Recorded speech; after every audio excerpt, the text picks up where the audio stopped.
Bienvenue dans Génération Entrepreneur, le podcast qui met en avant les talents venus des Outre-mer.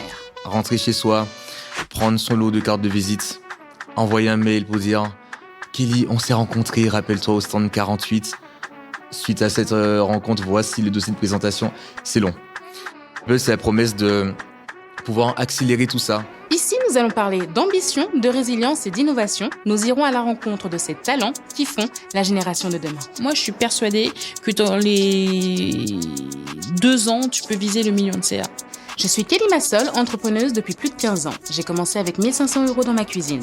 Aujourd'hui, je gère une entreprise qui fait plus de 25 millions d'euros de chiffre d'affaires chaque année. S'il y a bien un truc qu'il faut comprendre, c'est que la banque qui te connaît n'est pas forcément et bien souvent pas celle qui va te financer. Partons à la rencontre de ces histoires passionnantes et inspirantes ensemble. Bonjour Jordan. Bonjour Kelly. Bienvenue dans ce nouvel épisode de Génération Entrepreneur. Merci de me recevoir. Avec plaisir. Dis-moi Jordan, tu as créé Skyple, si je ne me trompe pas, avec 100 € au démarrage. Aujourd'hui, tu as signé avec Toyota, Thermomix. Est-ce que tu peux nous en dire un petit peu plus sur qu'est-ce que Skyple et c'est quoi en fait le moteur derrière tout ça? Alors Skyple, c'est vraiment la carte nouvelle génération. On connaît aujourd'hui les cartes de visite papier. Le papier est la 3e industrie la plus polluante au monde. Et j'ai voulu trouver une autre alternative, de pouvoir avoir un système écologique, économique, et qui permet sur notre structure de pouvoir mieux réseauter. Parce que le contact de demain, c'est ce qui permet de pouvoir convertir le client. Donc, une carte digitale, mais avec une puce sans contact, qui permet de partager instantanément vraiment une base d'informations forte. Et toi, en tant qu'entrepreneur, parce que là, tu me parles du projet, mais quand je te parle de quel est le moteur derrière tout ça? J'imagine que c'est toi. Mais est-ce que tu es seul? Est-ce que tu as un co-founder avec toi? Comment, en fait, tu en es arrivé dans le monde de l'entrepreneuriat? Alors, ça a débuté vraiment en 2010. Alors, j'avais peut-être 15 ans. Ça a commencé avec le conseil départemental de la jeunesse. Donc, j'étais d'un milieu plutôt associatif, institutionnel, où on était un groupe de jeunes.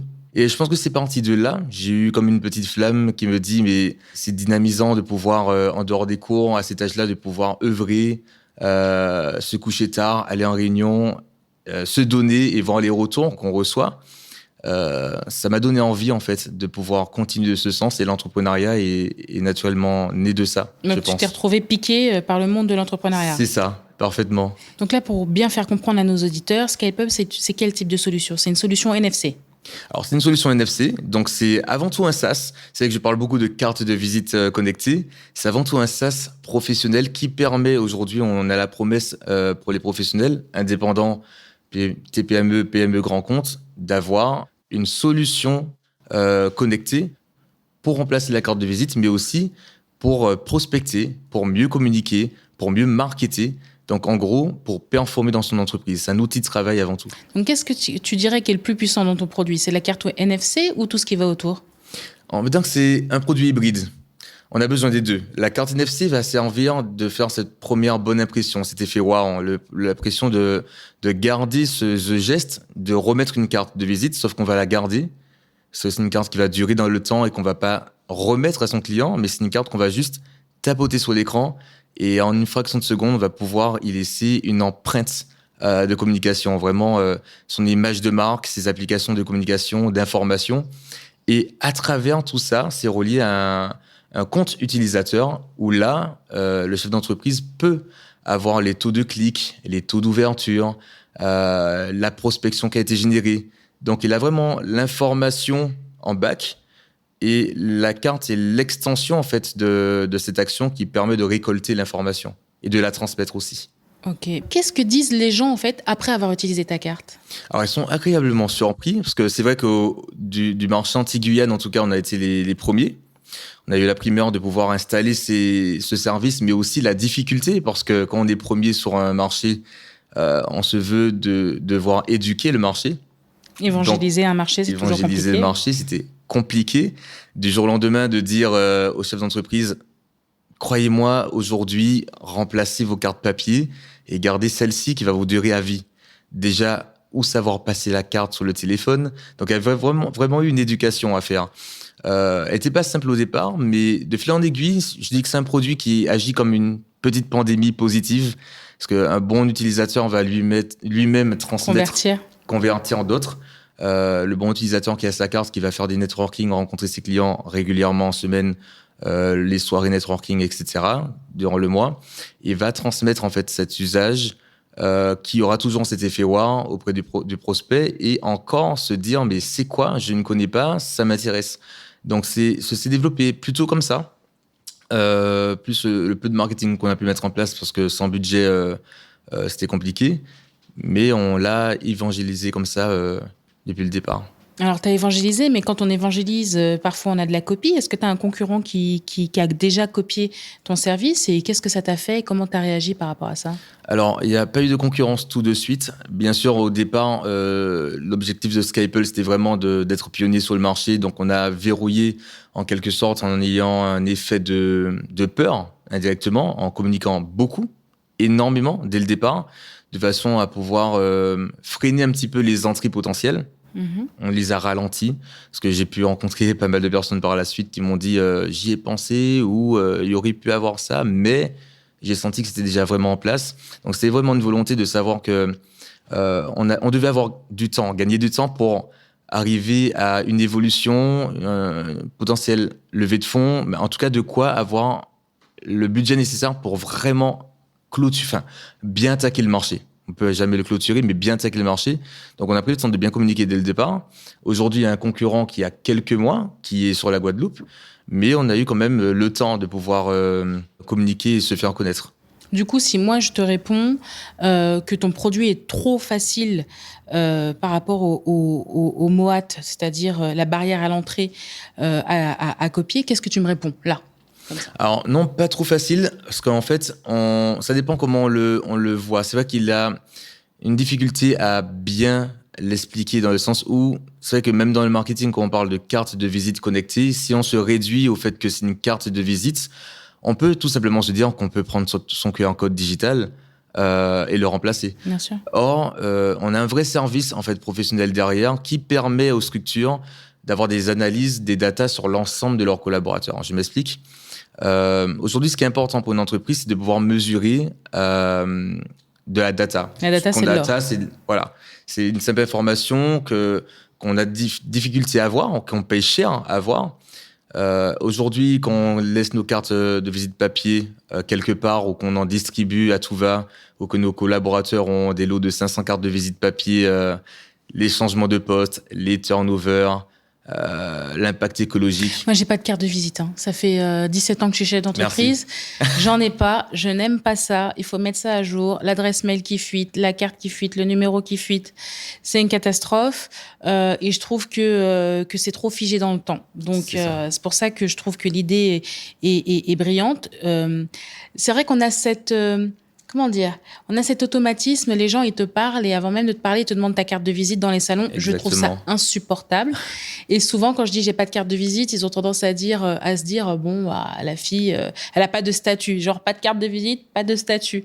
Et quand je dis, en fait, non, c'est moi le patron et je vais vous donner plutôt le numéro de ma collègue, tu vois, parce qu'en fait, la carte de visite papier, pour moi, c'est un peu un ancien temps. Donc, je trouve que l'idée en soi, elle est agile. Et on a besoin d'agilité aujourd'hui sur le marché. Et c'est ça aussi, c'est comment, lors d'un salon de 500, 1000, 10 000 personnes, être sûr de se rappeler de tous les contacts qu'on a pu effectuer sur ces 3-4 jours et être efficace derrière.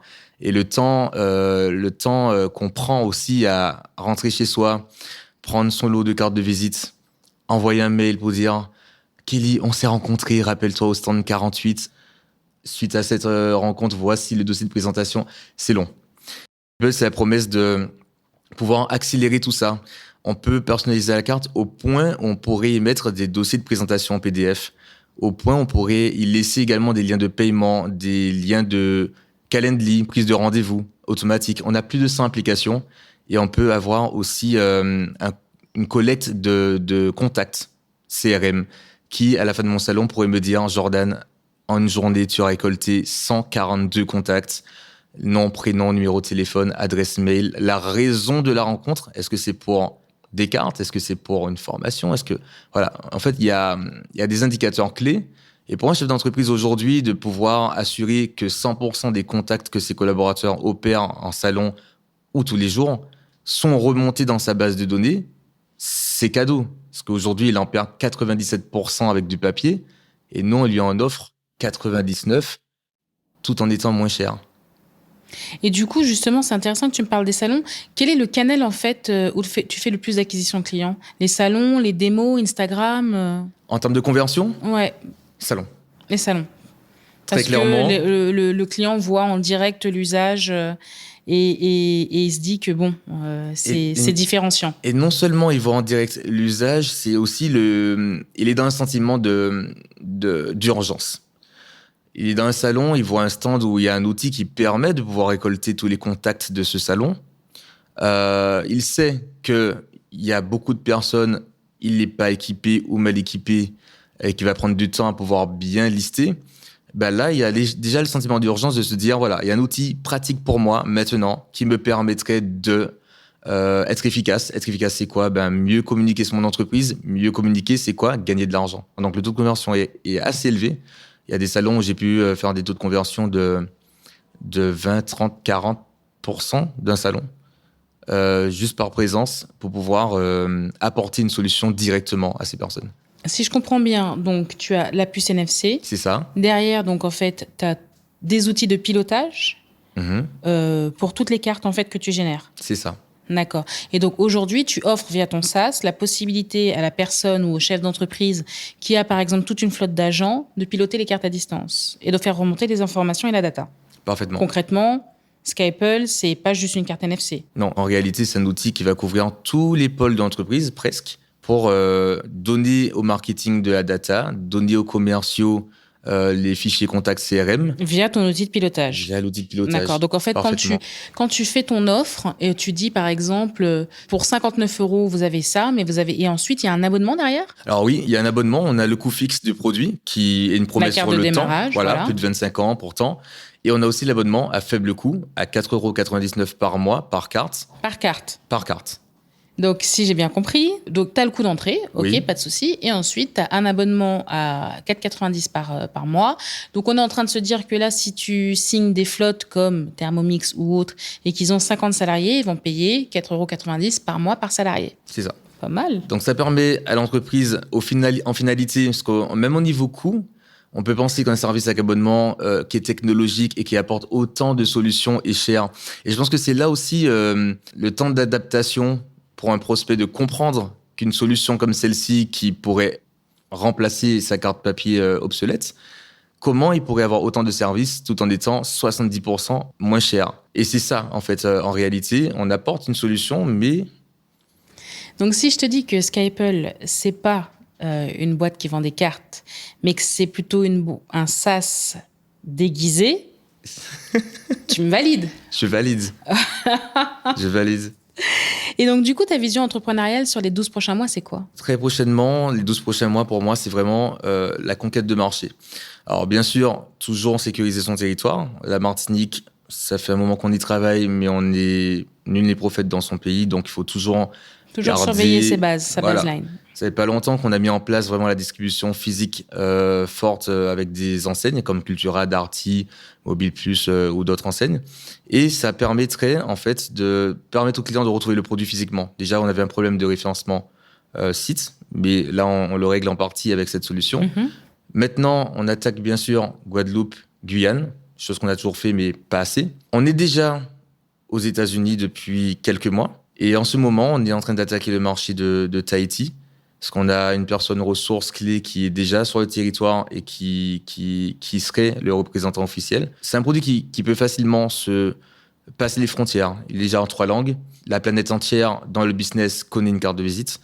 Et le fait qu'on n'ait pas forcément de frontières, qu'on n'ait pas de barrière de langue, et que ce soit un SaaS, je ne veux pas non plus me restreindre à un marché, mais je veux aussi maîtriser ce que je fais. Bien sûr. Soit aller trop loin, trop vite, on perd en tout cas en qualité de frappe. Mais voilà, dans les 12 prochains mois, c'est très clairement attaquer le marché de Tahiti sur les 2-3 prochains mois sur une prospection forte, une position forte pour en tout cas avoir des premiers grands retours. Stabiliser et avoir une croissance sur les Antilles-Guyane, pénétrer davantage le marché des États-Unis par rapport à son potentiel marché énorme, tout en, bien sûr, en ayant la France, l'Europe qui fonctionne bien. Et pour faire tout ça, tu décides de continuer à rester en autofinancement ou tu es dans une recherche de levée? On est en recherche de levée. C'est vrai que dans l'histoire de Skyple, c'était compliqué au départ parce que j'ai eu une désillusion, on va dire. Faut savoir, on le sait, aux Antilles-Guyane, c'est pas plus compliqué d'entreprendre, mais c'est un autre contexte. Bien sûr. Je vais pas parler de complications. Mais il est vrai qu'au moment où je lançais Skyple et ce que je visualisais de ce produit, ce marché, je me suis dit, bon, écoute, tu as de l'économie, si tu déposes tant à la banque, tu es censé demander juste au moins 2 à 3 fois pour un démarrage, et c'est bon. Mais pas d'effet de levier, non. Il n'y a pas eu, en fait, ce côté-là, parce que mon produit, à ce moment-là, venait d'arriver au marché français, et il n'y avait aucune connaissance du produit, donc du coup, on a comparé mon produit à tout sauf ce qu'il est réellement. Donc, il y a eu un petit peu la douche froide. La douche froide, les rideaux baissés des banques, en fait. Et tu es venu chercher des financements ici sur les territoires ou tu es parti en Hexagone les demander? Alors, je ne suis pas parti forcément en Hexagone les chercher, c'est vrai. C'est ce que j'entends, en fait, souvent. Moi, j'aime bien dire... Je ne prends pas le nom pour acquis. Et donc, du coup, je suis souvent... il faut bien se dire que aujourd'hui, le système bancaire, le monde de l'investissement dans nos territoires, c'est pas quelque chose pour lequel on est encore habitué. On a des us et coutumes qui sont huilés, tu vois. Déjà, en Hexagone, quand tu es sur Paris, tu as plus de chances de faire une levée que quand tu habites à Pau ou à Agen. Donc, en fait, ça me surprend toujours de voir que les entrepreneurs ultramarins ne se disent pas « Attends, je vais prendre l'avion, je vais prendre mon pitch deck sous le bras et je vais aller dans une plus grande ville, type métropole, surtout quand on est dans la tech, en fait. Je comprends pas pourquoi tu prends pas ton avion. Surtout qu'on est dans la tech. Et tu dis, bah voilà, moi... Et en fait, je te dis même pas de dire que tu as créé quelque chose, parce que, bon, un SaaS, c'est un SaaS, et derrière, une carte NFC, c'est une carte NFC. Soyons honnêtes entre nous deux, voilà, le NFC, ça existe depuis longtemps, c'est une technologie qui a eu un boom, qui s'est stoppé et qui est en train de se relancer. Exactement. Parce que, justement, derrière, tu peux y joindre un logiciel, tu peux y joindre des API, etc., etc. Donc, ça permet en fait de... Parce que, excuse-moi, mais il n'y avait rien d'excitant. Moi, j'ai travaillé dans la téléphonie mobile en tant que technicienne de téléphonie mobile et des nouvelles technologies chez les 3 gros opérateurs. Je travaillais chez Free, je travaillais chez SFR et je travaillais chez Orange. J'ai refusé Bouygues et j'ai refusé France Télécom parce qu'au bout d'un moment, voilà. Et donc, du coup, ce genre de technologie-là, au début, en fait, c'était hyper inspirant, mais en fait, ça a eu du mal à capter l'attention, notamment des particuliers, parce qu'au début, c'était pensé par des particuliers. Aujourd'hui, quand tu prends ta carte NFC et que tu la mets sur un téléphone de dernière technologie, il la reconnaît. Donc, ça veut dire que si quelqu'un comme Apple ou Samsung l'intègre nativement dans son téléphone, c'est qu'il compte en faire quelque chose. Donc là, on est sûr que c'est une technologie qui va avancer, qui va être développée. Si elle n'est pas développée aujourd'hui, elle sera développée d'ici quelques années parce qu'elle est native au nouveau téléphone.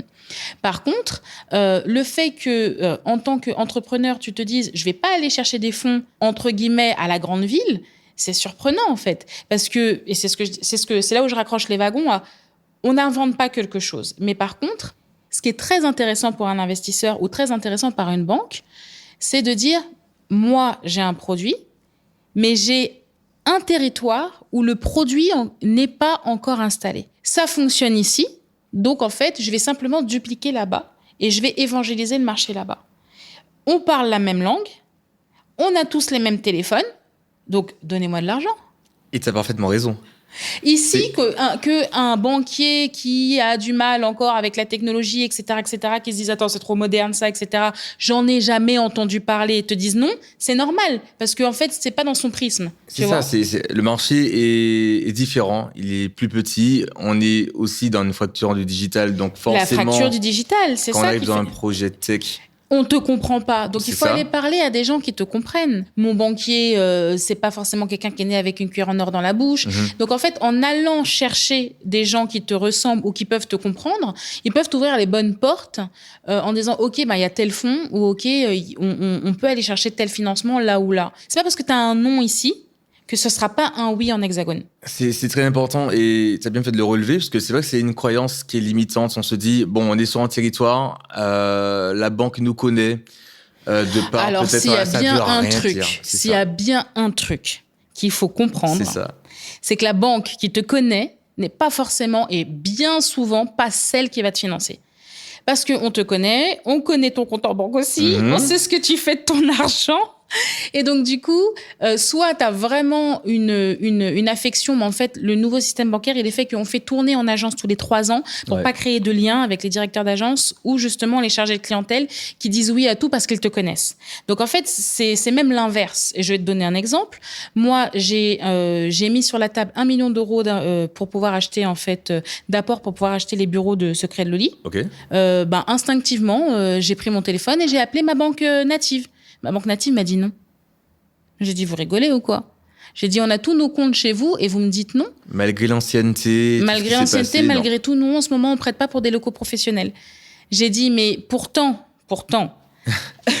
je vous rappelle que vous faites tous nos encaissements. Enfin, je veux dire, c'est pas comme si, oui, mais en ce moment, la politique veut que les taux sont trop hauts, donc on prête plus pour les taux professionnels. Et donc, c'est une autre banque extérieure à ma banque depuis 15 ans, 10 ans, entre guillemets, qui gère mes flux, qui m'a prêté l'argent pour acheter les locaux de Secret de Loli. Donc, si à mon échelle, entre guillemets, à ça, dis-toi bien que c'est pas le conseiller local ici qui va te prêter de l'argent, en fait. Bien au contraire. Il faut prospecter et il faut se déplacer. Il y a aussi, et pareil, cette fracture, entre guillemets, j'allais dire d'argent, cette fracture financière, elle se retrouve déjà en hexagone entre la capitale et, entre guillemets, les territoires, les territoires locaux. Donc, en fait, donc ce serait pareil et pire si on parle d'outre-mer. Exactement. Donc en fait, il faut vraiment se casser à l'idée de voir son banquier, parce que souvent c'est le premier qui dit non, d'accord. Moi je me rappelle, j'avais voulu emprunter, on m'a dit on vous prête pas pour le stock, mais on veut bien vous prêter pour une voiture. Je fais. C'était même pas un besoin. Et c'était même pas un besoin et j'avais même pas le permis. Donc, c'est pour te dire. Donc, voilà. Donc, il faut bien se dire qu'en fait, aller voir sa banque, en fait, de proximité, c'est pas comme ça qu'il faut le faire. Il faut aller chercher une banque qui a plutôt un profil où elle investit sur les jeunes, une banque qui se dit, justement, parce qu'elle ne te connaît pas, en fait, elle sera plus ouverte d'esprit à écouter ton produit et la technologie, ce que tu apportes, plutôt que ta banque de proximité. Tu te vois où en 2027? Est-ce que tu te vois en mode CEO d'une boîte de NFC ou bien évangéliste de la tech ultramarine? Alors, je vais dire un petit mix des deux hybrides. Alors, choisir un petit peu dans la vie. Allez, bon, je pense que le côté évangélisateur d'une solution tech depuis l'ultramarin, enfin depuis un département ultramarin, parce qu'on le voit, on n'a pas énormément de projets tech qui fleurissent aux Antilles-Guyane. En tout cas, on en a beaucoup sous format start-up, mais en tout cas, en termes de licorne, on commence à en avoir et c'est génial.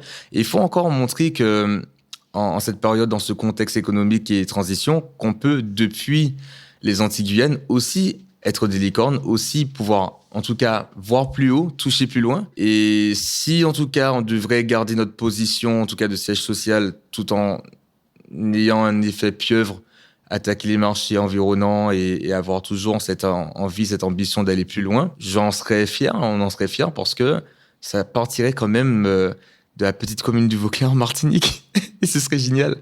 Et ça pourrait aussi apporter une autre vision sur les entreprises ultramarines, sur la portée même en dehors des frontières des Antilles-Guyane. C'est intéressant ce que tu dis parce qu'il y a un peu de naïveté. Parce que tu as parlé du mot licorne, d'accord? Et les plus gros fonds d'investissement, ils sont basés en hexagone.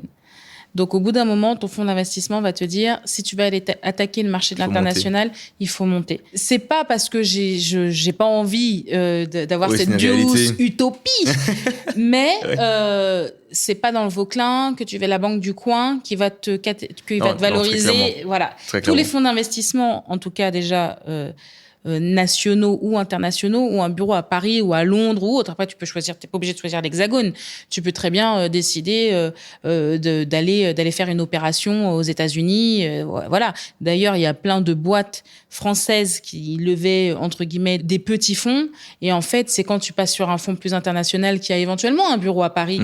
Mais en fait, tu lèves plus d'argent en partant à l'étranger. Ça, déjà, ne serait-ce que pour nous, entreprises françaises, les budgets sont pas les mêmes. Tu vois ce que je veux dire? Quand tu vas peiner à lever 100 millions en France, parfois c'est le ticket d'entrée de certains fonds américains. Tu vois ce que je veux dire? Certains, c'est déjà en milliards. Et comme tu dis, tu as raison. Oublie le Vauclin. Dans tous les cas, c'est ça. Désolée. Dans tous les cas, c'est sûr que oui, on pourra pas regarder. Non, mais dans ton histoire de ton storytelling, mais ça dans ne le change storytelling, rien. voilà ça ce ne que j'allais change dire. rien Dans tous les cas, d'où ça va. tu viens et d'où c'est né. Moi, c'est né dans ma Ce sera dans cuisine, l'histoire. dans le 94. Voilà. Tu vois ce que je veux dire? Par une fondeur afro-descendante et des Antilles, et ça ne change rien à la symbolique. Et surtout, faut pas se fermer ces portes-là. On se comprend sur ça. Ça, c'est hyper important. Et c'est hyper important que les auditeurs y comprennent. C'est pas parce que tu sors de ton territoire que tu trahis ton territoire. Voilà. Tu fais rayonner de plus loin. On est d'accord pour ça, il faut attaquer. Quelle est ta grande vision, en fait, pour Skyapple? Là, à terme, c'est partir à l'international, éventuellement licencier le produit ou vendre? Alors, pas forcément vendre, ça dépendrait. Bien sûr, je dis pas que ça dépendra du chèque. Ça dépendra du chèque. En tout cas, dans la volonté de Skyapple, c'est vraiment de pouvoir aller le plus loin que possible. Ma vision, c'est de pouvoir rayonner sur les marchés, titiller les pointures du marché NFC, SaaS sur le développement commercial. Parce que c'est atteignable de par plusieurs aspects. Il y a toujours un gros requin ou un pionnier qui a un point faible qu'on peut vraiment prendre le temps de travailler ce point faible pour en faire une force pour nous. Même si on n'a pas les mêmes moyens financiers, même si on n'a pas les mêmes équipes, parce que forcément, je vais pas dire que je vais pouvoir me mesurer à un mastodonte qu'à 75 développeurs et nous on est 3, par exemple. Mais c'est petit à petit, en ayant les bonnes actions et en touchant peut-être des territoires. C'est un peu comme ça que Google est né, hein. Voilà, même touchant des territoires où ils sont pas encore. Et c'est pour ça que je pense beaucoup à l'extension de territoire. À ouvrir des marchés. À ouvrir des marchés où c'est totalement neutre. Un marché comme Tahiti aujourd'hui qui, dans sa position géographique, qui est tellement éloigné de tout, mais qui a tellement une vision tech et qui est dans l'évolution constante avec même un siège Google qui sera installé dans 2 ans. C'est pas pour rien. Donc, ce sont des indicateurs qu'on se dit, bon, il y a tant d'habitants, il y a tant de possibilités, il y a personne, allons-y. Dans tous les cas, c'est toujours une croissance potentielle. Et au fur et à mesure, ça va pouvoir rayonner et faire un effet de pieuvre jusqu'à arriver au step qu'on cherche à avoir. Je suis d'accord avec toi. Skyapple, en fait, je pense que c'est une solution que tu trouves et que tu développes, qui est utile aux professionnels. Donc, tu as su suivre ton intuition, bien identifier un marché, bien identifier des clients et l'outil qui va avec. Je trouve que c'est très intelligent d'y greffer, en fait, des API et tout ce qui va avec, parce que clairement, c'est ce que ont besoin les professionnels aujourd'hui. Après, il faut être clair. Ce qu'il faut vendre, c'est la plateforme qui est derrière. C'est ça. Et ce qui va intéresser les fonds d'investissement, c'est la plateforme qui est derrière. Donc, c'est là où tu dois te structurer de façon assez costaud pour pouvoir en fait se dire, OK, la première étape, c'est ça. Qu'est-ce qui va intéresser un fonds maintenant? C'est quoi les cases à cocher pour pouvoir aller chercher des fonds et pour pouvoir aller vers le bon fonds qui est utile à mon outil? Quels sont les fonds SaaS? Est-ce que toi, tu t'es déjà renseigné sur, en ce moment, quels sont les fonds qui investissent dans ces SaaS? Je t'avoue que non. En tout cas, si on parle de grands fonds d'investissement, non. C'est ce que je te disais tout à l'heure. Le fait d'être un SaaS B2B va attirer parce que en ce moment, c'est un petit peu ce que cherchent les fonds d'investissement. Après, ce que je pense, c'est que tu dois segmenter ton offre pour pouvoir en fait avoir une pluridiscipline. Enfin, aujourd'hui, c'est un petit peu flou lorsque tu me réponds les entrepreneurs. C'est ça. C'est trop flou. Tu dois avoir des offres et en fait installer une verticalité de ton offre. C'est pour ça que je t'ai parlé de RH tout à l'heure. J'ai juste glissé le mot. Je me dis oui, les RH, tu vois. Mais il faut que tu apportes des solutions dans ton SaaS supplémentaire. On sait très bien que tu ne vends pas juste une carte. Il faut que tu développes des API et des solutions où tu vas pouvoir les vendre. Et en fait, ça va tellement enrichir ton offre que c'est ça qui va faire que tu vas pouvoir lever beaucoup plus facilement des fonds et de l'argent. Parce que tu vas répondre à des solutions et à des problématiques. Donc moi, j'avais pensé, par exemple, effectivement, au RH, au milieu des RH, où tu te dis, OK, bah, tu as un nouveau salarié. Hop, clink. Et là, il y a tous les outils avec les codes, avec, tu vois, étape 1, étape 2, étape 3 pour aider à l'onboarding au niveau des RH, tu vois. Donc, par exemple, quelqu'un qui a 500 salariés, qui a des commerciaux, qui a des vendeuses, qui a de la RH ou autre, en fonction, en fait, du profil de la carte, hop, la personne, elle arrive, elle clique, bienvenue chez nous. Et elle reçoit toutes les informations, qui est son N+1, la comptabilité, etc., etc. Elle remplit, boum, ça remonte. Et le pire dans tout ça, c'est que non seulement tu as raison et que je le sais et qu'on communique dessus, mais pas de la bonne façon. Parce que c'est vrai qu'au bout d'un moment, quand on a les œillets, c'est quand Quand on a la tête dans le projet, c'est dur de prendre de la hauteur. On le Mais sait. c'est à ça que je sers ici. On le sait et on pense... Je pense souvent à l'aspect commercial. C'est exactement ce qui ressort. Tu penses à l'aspect commercial, mais en fait... Et tu m'as parlé pourtant du traitement tu sais, des salariés, etc.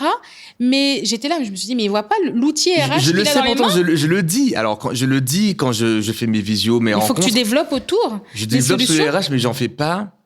J'en fais une force primeur. Mais c'est vrai que même dans le côté marketing communication du produit, j'en fais pas une force réelle. Et c'est là qu'il faut que je puisse... J'avais pensé à Skype Conférence. Oui. C'est-à-dire qu'aujourd'hui, il y a beaucoup d'entreprises qui donnent des conférences en interne, des conférences en externe. Il y a beaucoup d'événementiels qui se fait en ce moment, masterclass, etc., etc. Donc, en fait, tout l'intérêt étant de vendre le produit en disant, voilà, toutes les personnes qui sont dans la pièce, vous repartez avec la data. Ils repartent avec, effectivement, l'outil, les présentations, etc., etc. Tu vas dans ta masterclass... Tu vois ce que je veux dire? Tu payes un pack 1 200 €, tu fais ta journée de conférence, etc. Et grâce au NFC, tu récupères les données, toi, en tant qu'organisateur, de toutes les personnes qui étaient présentes. La data, elle remonte. Mais toi aussi, tu peux faire en sorte qu'en sortant de ta masterclass, ils ont leur petit kit grâce, en sortant, juste au contact et à l'échange de NFC. Je ne sais pas ce que tu en penses. C'est très bien. En fait, c'est tout bête parce que ça se rapproche beaucoup du salon. Ah oui. Mais différemment. Et dans l'événementiel. Et tu peux vendre ça à des gros exposants. Tu vois, à Paris, par exemple, on a toute la porte de Versailles qui fait que des salons toute l'année. C'est avec l'exposant que tu vas traiter. C'est ça. Tu vois, c'est ça qui est intéressant avec l'organisateur du salon. Équipés de cette carte et permettre de mieux fonctionner donc pour eux. Et ça rend service également à l'organisateur. Et ça fait vivre les produits également. Donc, ça fait manger tout le monde, en réalité. Donc, il y a pas mal de choses à faire. Je pense aussi qu'il y a cette dimension au bout d'un moment de pouvoir agrandir l'équipe et de pouvoir mieux gérer l'opérationnel et avoir aussi... Vous êtes combien actuellement? Alors, en opérationnel, terrain, je suis seul. Sur communication, marketing, vente. Mais en tout cas, en termes de tech, derrière le soutien technologique, on est 2. Ils sont 2, donc du coup, ça permet d'avoir un rayonnement. Donc, je te donne pas la troisième idée. Donne-moi la troisième idée. Moi, j'ai une passion pour l'immobilier. Et je pense... L'immobilier, ok. Je pense qu'en fait, pourquoi je te donne 3 exemples? Je te donne 3 exemples parce qu'en termes de marketing et de vente, ça te permet d'avoir 3 offres différentes que tu vas marketer différemment sur les réseaux. Donc, tu vas pouvoir... Tu me vois venir. Et en fait, chaque offre a sa propre landing page avec ses propres tarifs et ses propres clients. Donc, tu as ton programme, mais dans ton SaaS, là, tu viens d'avoir 3 cibles différentes, 3 marchés différents que tu peux utiliser. Et ça attire les fonds parce que tu sécurises. Tu dis pas, j'ai juste une seule porte d'entrée. Non, moi, je suis spécialisée sur l'INO en ce qui concerne effectivement les fiches transmises aux clients sur chaque visite, par exemple. De l'autre côté, tu as l'événementiel avec les salons. De l'autre côté, on a parlé des RH. Et en fait, c'est 3 cibles différentes qui fait que ça sécurise l'investisseur en se disant qu'il n'a pas juste un type de client et c'est pas juste des entrepreneurs. On sait très bien parce que dans tous les cas, c'est beaucoup de ads. Vu le marché concurrentiel aujourd'hui. Et là, ça te permet en fait de cibler encore mieux. Voilà. Tu vois. D'être un peu chirurgical dans la façon de pouvoir opérer, de pouvoir toucher les cibles, comme tu disais, en mots-clés et toujours même au dehors des frontières, tout en étant plus précis, encore une fois. Tu comptes le licencier ou pas, ce produit? Là, tu m'as pas répondu à cette question. Je ne sais pas encore. Je t'avoue que je ne sais pas encore. C'est vrai que pour l'instant, je reste dans une vision, parce que j'ai vraiment une vision du produit qui pourrait aller encore beaucoup plus loin. J'estime que Skype aujourd'hui est à 20% de son potentiel, parce que je veux vraiment en faire un outil qui va prôner encore la rencontre professionnelle, même de par les datas que les utilisateurs ont eux-mêmes. On pourrait faire du matching professionnel, on pourrait créer des rencontres à un moment T. Je suis dans un salon, je suis investisseur, j'aime les projets agroalimentaires. La data peut me dire, Jordan, alerte, notification, tu as des profils comme ça autour de toi. Je voudrais qu'on puisse apporter encore ce produit, donc bien sûr l'esprit encore stimulé, mais je reste terre à terre pour le moment de pouvoir déjà maîtriser ce qu'on doit maîtriser. Est-ce que tu dirais qu'aujourd'hui, c'est une solution technique, mais pas une marque? C'est clairement une solution technique. Mais par contre, tu n'as pas décidé d'en faire une marque. c'est vrai que je fais un marketing comme une marque, mais dans le côté développement. Parce que tu es concentré sur la tech? Sur le fond, non, je ne le développe pas comme une marque. Sur la surface. Si tu veux populariser sur quelque chose, il faut... En fait, qu'est-ce qui fait la différence entre un outil et les produits qu'on nous vend aujourd'hui? C'est la marque. Donc, si tu commences à communiquer comme une marque, il faut que ce soit aussi une marque forte, avec des valeurs fortes, entre guillemets. Donc, ça peut être des valeurs de simplicité, de communication, de connexion avec les autres. Mais dans ces cas-là, il faut aussi prendre ce côté-là en termes de marketing. Je sais que tu penses beaucoup au B2B, mais en vrai de vrai, si tu veux que ce soit un outil fort et qu'on pense forcément à toi lorsqu'on pense NFC et qu'on pense à tout ce qui va derrière sur ta solution, il faut en faire une marque. Microsoft est une marque. C'est vrai. En fait, ton enjeu, c'est créer un MOAT fort. Un MOAT, c'est la barrière à l'entrée. D'accord? Ton point de différenciation. Et cette barrière à l'entrée, elle se crée en construisant une marque forte. Parce que c'est là où je suis allée te titiller au début de notre entretien, où je t'ai demandé, je t'ai posé des questions en fait par rapport à comment tu communiques, quelle est la barrière à l'entrée, est-ce que tu as des gens qui t'ont copié, pourquoi je voulais en arriver là? Parce qu'en fait, si tu crées pas une marque forte, c'est comme ça en fait que quelqu'un qui aura créé un outil similaire, peut-être de moins bonne qualité, avec un SaaS derrière de moins bonne qualité, ou pas de SaaS du tout, il va absorber en fait ce que tu dois créer. Voilà. C'est pour ça que, pour l'instant, tu me dis oui, en vrai, non. En vrai, si tu veux pouvoir avancer, il faut que tu crées des barrières à l'entrée. Et aujourd'hui, tu n'as pas les moyens technologiques de verrouiller plus que ça. Donc, il y a deux choses par lesquelles tu vas te différencier. C'est surtout le pléthore de l'outil. C'est pour ça que j'arrête pas depuis tout à l'heure sur la RH et l'événementiel, etc. De créer, en fait, des points forts, des cibles fortes pour créer une marque forte et qui fait que celui qui veut te copier, il peut pas parce que, non, le spécialiste de tous les salons en ce moment événementiels, c'est Skype, tu vois. Ou de tous les onboarding pour les RH, c'est Skype. Parce qu'ils ont des codes forts, parce qu'ils ont une communication forte sur ces 3 points-là.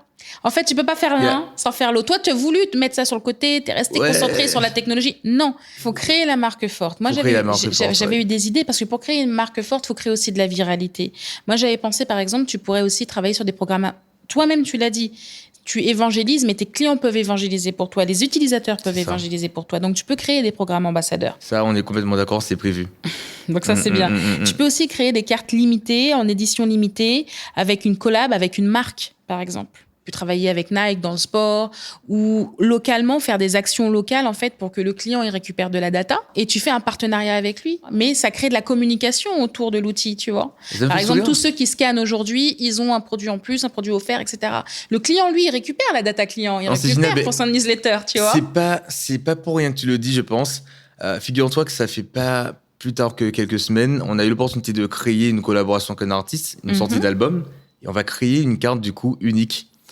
Pour les auditeurs puissent avoir un album. Si c'est pas une marque locale, j'allais te dire un influenceur ou quelqu'un effectivement, un créateur de contenu. Il faut aller plus loin dans les collabs en fait, parce que le but en fait c'est de créer de la viralité. Donc c'est ce que je disais tout à l'heure. Ton enjeu c'est pas de vendre 10 cartes de plus. Ton enjeu en fait c'est d'avoir une forte barrière à l'entrée. Et grâce en fait avec une image de marque forte, c'est ça ta barrière. Au fur et à mesure, ta barrière à l'entrée, en fait, tu l'aides grâce à la construction de la marque. Et à partir de ce moment-là, en fait, avec l'effet de réseau, avec les ambassadeurs, les collabs, etc., moi, je suis persuadée que dans les 2 ans, tu peux viser le million de CA. Il n'y a plus qu'à. Il n'y a plus qu'à. En réalité. Jordan, merci beaucoup. C'était enrichissant. Merci énormément à toi. C'était fluide. Vraiment. Parce que je pense qu'on a réussi à vulgariser autour vraiment d'un concept technologique, de voir qu'il n'y a pas que juste le pan technologique. Il y a effectivement la structuration financière, la cible, le clientèle, le marché, le marketing. Et en fait, créer une marque forte peut pouvoir aider à faire décoller un projet et aller chercher aussi des fonds. Et sécuriser, en tout cas, son copyright. Donc, bravo déjà pour tout ce que tu as fait, parce que je rappelle que vous n'êtes que 2. C'est ça. On est 2, 3. Voilà, 2, 3. Et donc, moi, j'ai plein d'espoir, en tout cas, pour Skype. Déjà sur les territoires ultramarins. Oui. Et puis, d'aller dépasser vite les frontières. Merci énormément, en tout cas, pour le temps. Avec plaisir. C'est génial. J'espère que, comme moi, vous avez été inspirés par cette nouvelle génération d'entrepreneurs. Retrouvez d'autres histoires passionnantes et inspirantes sur le portail Outre-mer la Première, ainsi que nos réseaux sociaux.